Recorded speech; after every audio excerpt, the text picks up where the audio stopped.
Attorney, yung tatay po ng anak ko ayaw pong magsustento kasi kasal na raw ako ngayon at obligasyon na raw ng bago kong asawa ang anak ko.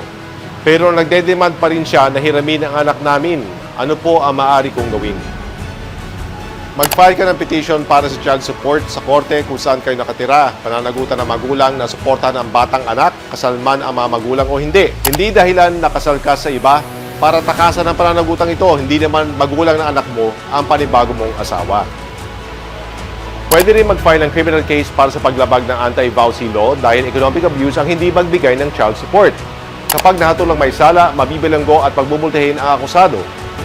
Pero bago maghabla, magpadala muna ng demand letter at hilingin ang sustento sa bata. Maaaring isulat o i-text o i-messenger ang hiling mo. Kapag hindi natugunan, dumulog ka sa Vowsy DS ng barangay at o sa local na DSWD. Para sa nadamang impormasyon, i-follow nyo ako na Walang Lukahan, kay Attorney Tony Roman.